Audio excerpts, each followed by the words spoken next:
biasing circuit.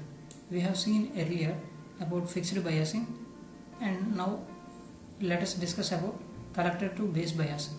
In this collector to base bias is little bit same as fixed bias, and it will also offer more stabilization than the fixed biasing circuit. The main difference between collector to base bias and fixed bias is in the circuit, that is the base resistor. Let us analyze about circuit first. This is the circuit diagram of collector to base bias, and here this is the power supply, and this is the collector resistor, and this is base resistor. This is the transistor. We are using NPN transistor, and we can see that the base resistor is directly connected to the collector terminal of the transistor, and this collector terminal is connected between this terminal and power supply. Assume that this as a collector current that is flowing through the collector terminal of the transistor, and this is the base current IB flowing through the base of the transistor and through the base resistor, that is RB. Apply KCL at this node, then we can find this current, that is the current through the RC resistor, will be IC plus IB, and we know that these two voltages, that is the VBA and VCE. This is all about the circuit, and this is the input loop, and this is the output loop of this collector to base biasing circuit. Now let us see in this collector to base bias circuit, we are using common emitter mode transistor and NPN transistor. This is the NPN transistor, and emitter is grounded. The base resistor is directly connected to the collector. We have seen that in the circuit analysis, that is the base resistor is directly connected to the collector. There is no resistor or any other component between the collector terminal and this base terminal. To analyze the circuit, now apply KVL at the input loop. This is the input loop. In collector to base bias circuit, we are supplying only single voltage source. Then the KVL equation will be VCC, that is the total voltage supplied, plus voltage drop across resistor RC, that is the current flowing through the resistor RC is IC plus IB, and into the resistance value RC. This is the voltage drop across the resistor RC, and voltage drop across the resistor RB. This is IB into RB. This is the voltage drop across the resistor RB, and the VBA, this is the base emitter voltage. This is the complete KVL equation of the input loop of this collector base bias circuit. Now let us simplify this as VCC into ICRC, and this is the term ICRC, and IB into RC, IB into RC, and IB into RB, and IB into RB. We have simplified this equation, that is IB is common with RC and RB, so we have taken IB in common with RC and RB, as these two are constant values, plus VBE. From this equation we can calculate IB, that is IB is equal to VCC minus ICRC plus VBE by RC plus RB. This is the final equation, and keep this equation aside.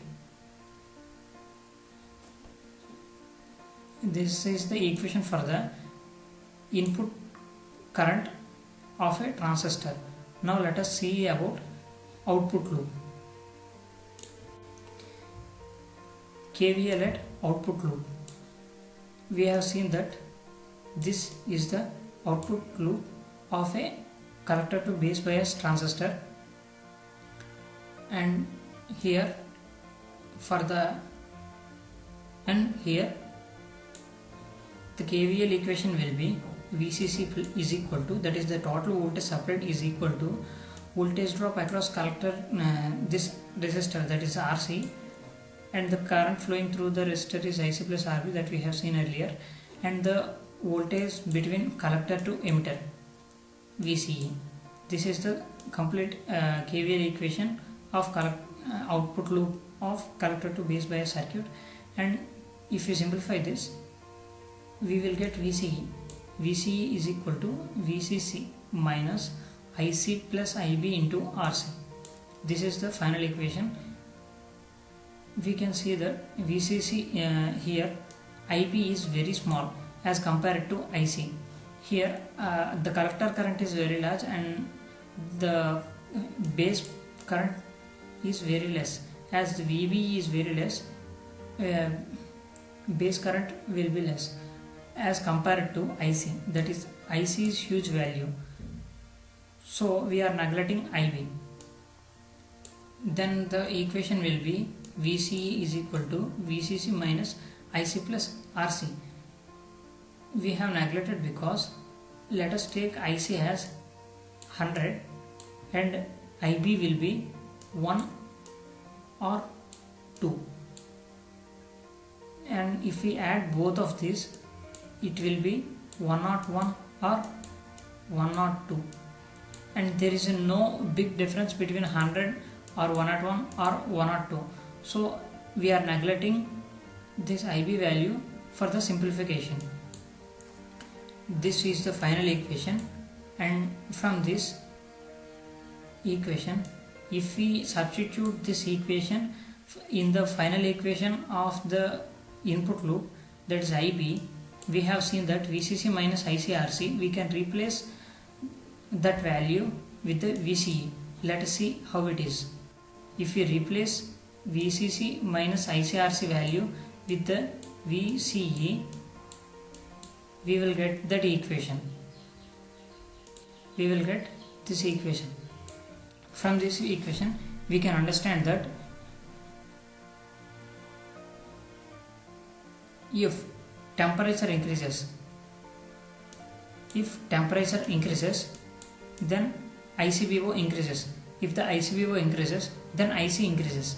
If IC increases from the VCE, the increased value will be deducted. Then the VCE value will decrease. This decrease in VCE value will decrease the base current IB. We have seen that the equation IC, we have seen that IC plus IB value is constant, and if the IC increases here, if the IC increases, then IB is going to decrease. IB is going to decrease. Then the sum will be remains closer to the previous value, because the tendency that is increased in IC will be decreased in IB. This will keep the total current equal to the previous value. So even though if the temperature increases, then the collector current or the total current through the circuit is not changing. This is one kind of stability that we are getting from this circuit. Now let us see the stability factor of the collector biasing circuit. This is stability factor of collector to base bias circuit. To calculate the stability factor, first we have to write the input KVL equation. KVL equation is VCC is equal to ICRC plus IBRC plus IBRB plus VBE. This is the total KVL equation.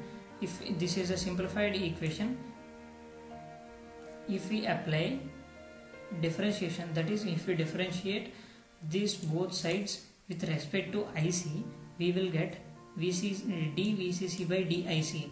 As the VCC is constant, we will get 0, and dIC by dIC is equal to 1. So we will get this as RC, that is RC into 1. And if we differentiate this, dIB by dIC into RC plus RB, as these two values are constant, RC plus RB into dIB by dIC is the resultant, plus dVB by dIC, as the VB is constant, and the value will be 0. As we know, the differentiation of a constant is a 0. If we simplify this equation, we will get this dIV by dic value is equal to minus RC by RC plus RB. And we have seen earlier that the equation of stability factor as S is equal to 1 plus beta by 1 minus beta into dIV by dic. If we substitute this dIV by dic value in this equation, we will get 1 plus beta by 1 minus beta into minus RC by RC plus RB. This is the equation, and if we simplify this, we will get cancel this, and this will be additive 1 plus beta by 1 plus beta into RC by RB. This is the final equation. If this RC by RC plus RB value is closer to 1 or closer to 1, then the value of the stability factor will be 1. As this is 1, then these two will be cancelled, and if it is very near to 1, then the 1 plus beta value will be maintained near to 1 or greater than 1. So as we know that if the stability factor is less than 25, then we will get good stability. And this character to base biasing circuit is giving good stability. So we can use this collector to base bias circuit in some conditions where we want. Now let us see about merits and demerits of this collector to base biasing circuit. The advantages are, this is same as fixed biasing circuit, that is we are using only 2 resistors and very less components are required. This is one advantage, and the same as only single source is using. And the main advantage is this is providing the stability factor that is very near to 1 or greater than 1, and this is offering a good stability tendency to the circuit that is connected. These are the advantages, and coming to the disadvantages. And the disadvantages is mainly because of RB. This RB, if you apply any input at the base, this RB value will not only provide DC feedback, that is it is providing a DC feedback, that is if the collector current increases, then the base current is going to decrease. This is one type of feedback, and it is not only provide the DC feedback but also AC feedback that is applied at the input. This will reduces the gain at the output, that is at the collector. This will raise an issue that the decrease in the gain of the gain of the AC signal. This is the main disadvantages of this circuit. This is all about collector to base bias circuit. Let us discuss about self biasing or voltage divider biasing circuit in the next video.